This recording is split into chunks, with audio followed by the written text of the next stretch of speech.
Hello viewers, आज की इस लेटेस्ट वीडियो में बात करने वाले हैं मेंडलीफ की आवर्त सारणी के बारे में। तो चलिए स्टार्ट करते हैं।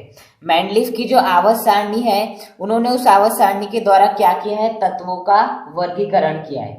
क्या किया है, तत्वों का वर्गीकरण किया है। तत्वों को उचित रूप से क्या किया है, वर्गीकृत किया है, अर्थात क्लासिफाई किया है। और इन्होंने जो क्लासिफाई करने में जिस शब्द की सहायता ली है, वो शब्द है आवर्त।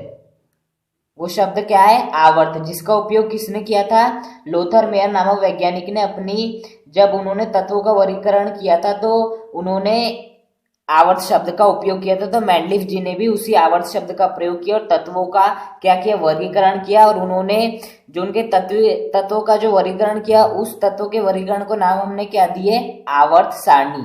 क्या नाम दिए, आवर्त सारणी। तो आज हम उसी के बारे में चर्चा करने वाले हैं। ओके, तो मेंडलीफ की जो आवर्त सारणी थी, वो एक नियम पर आधारित थी। एक कौन से थी, नियम पर आधारित थी। वो नियम ये था कि तत्वों के भौतिक व रासायनिक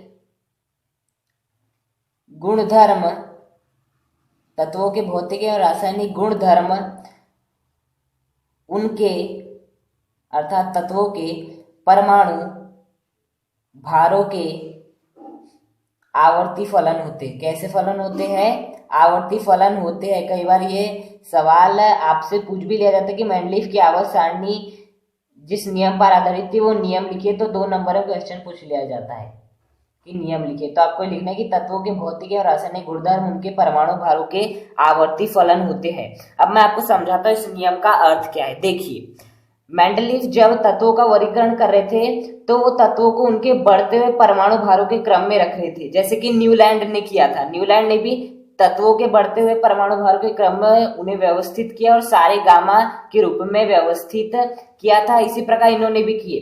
पहले उस तत्व को व्यवस्थित किया जिसका परमाणु भार सबसे कम था, फिर सबसे अधिक परमाणु भार वाले तत्व को, फिर उससे अधिक, फिर उससे अधिक, फिर उससे अधिक, ऐसा वो वर्गीकृत करते गए। मतलब बढ़ते हुए परमाणु भारों के क्रम में व्यवस्थित करते गए मेंडलीफ वैज्ञानिक।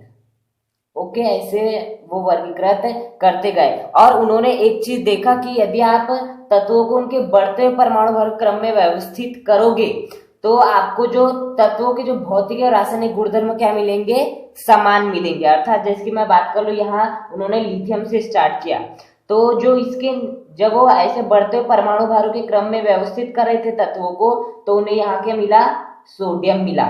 और जब ऐसे और करते जाए तो यहाँ क्या मिला उन्हें, पोटेशियम मिला।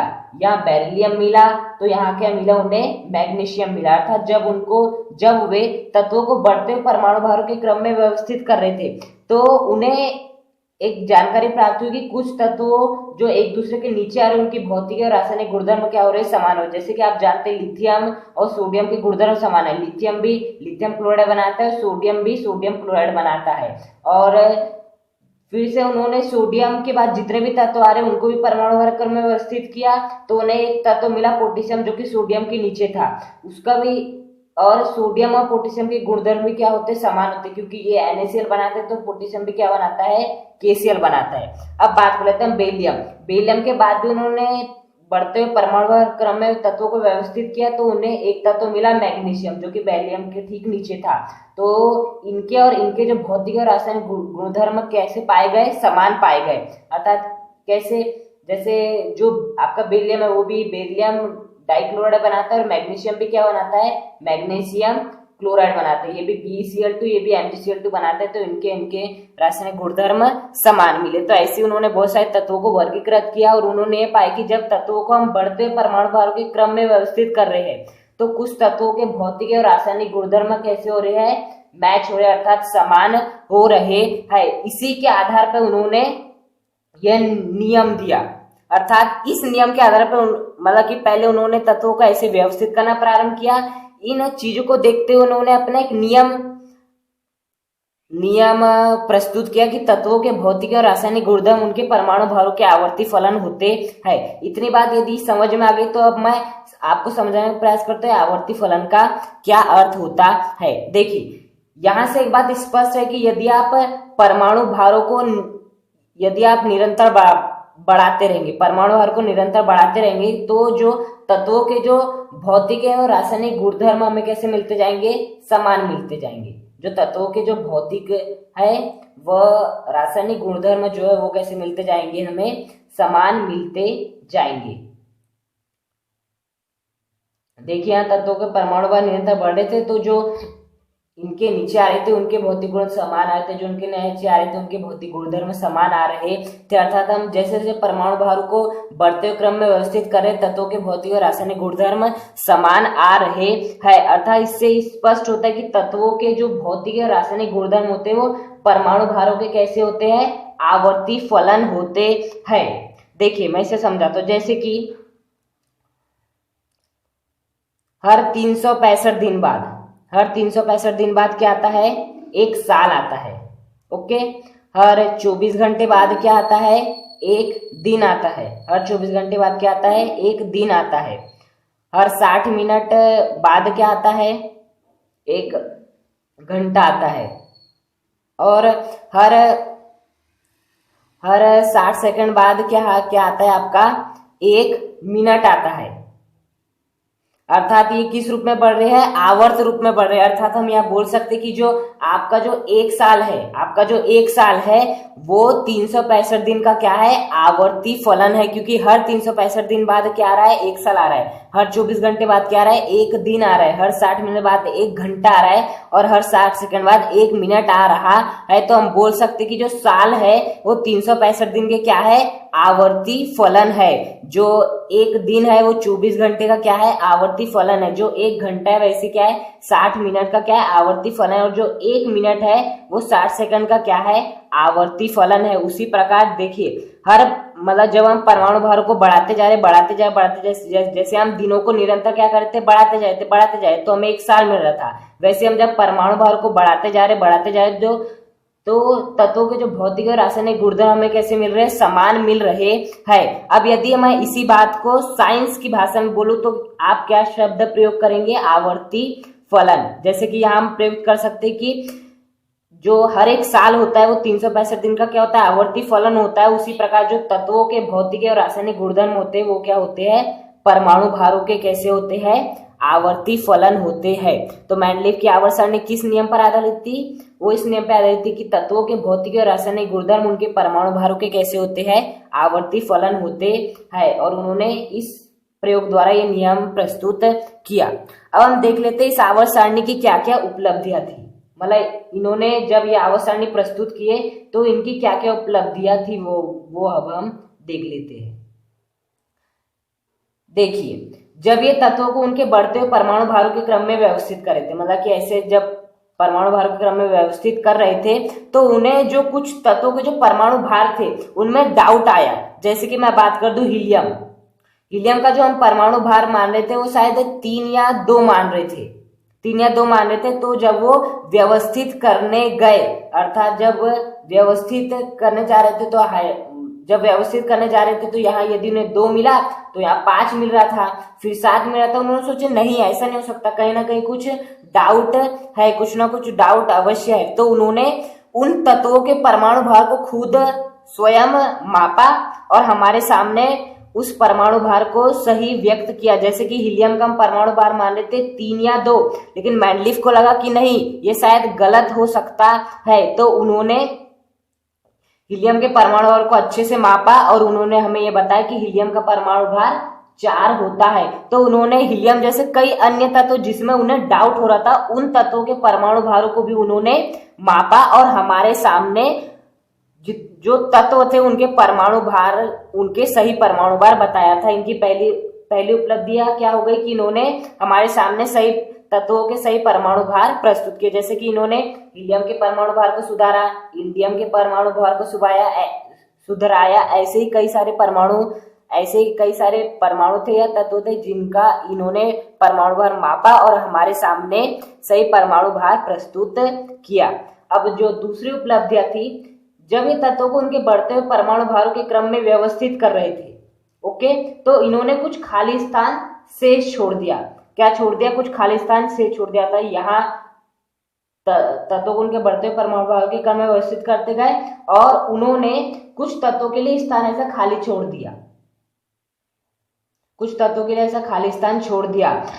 उन्होंने ऐसा अनुमान लगाया कि जो ये वाला तत्व था हमारा, उसके नीचे हमें कोई ऐसा तत्व मिलेगा जिसके गुणधर्म ठीक वैसे ही होंगे जैसे कि इस तत्व के है। इन्होंने जो एक तत्व होता है आपका एल्यूमिनियम, एल्यूमिनियम के नीचे एक जगह क्या रख दी थी, खाली रख दी थी। उन्होंने एल्यूमिनियम के नीचे उन्होंने एक स्थान खाली छोड़ दिया था और उन्होंने यह अनुमान लगाया था कि एल्यूमिनियम के नीचे जो हमें तत्व मिलने वाला है उसका जो परमाणु भार होगा वो होगा 68, वो जो ऑक्साइड बनाएगा वो बनाएगा E2O3 और वो जो हैलोजन के साथ क्रिया करके जो भी यौगिक बनाएगा उसका सूत्र होगा ECl3।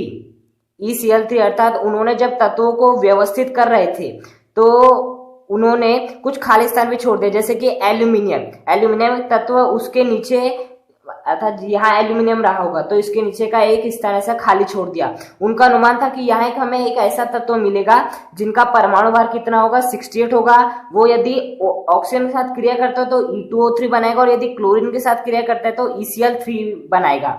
बाद में हमें एक तत्व भी ज्ञात हुआ जिस तत्व का नाम है गैलियम और उसने एल्यूमिनियम के ठीक नीचे ही स्थान पाया उसके परमाणु भार के अनुसार, और इसका जो परमाणु भार हमें ज्ञात हुआ वो हुआ 69.7।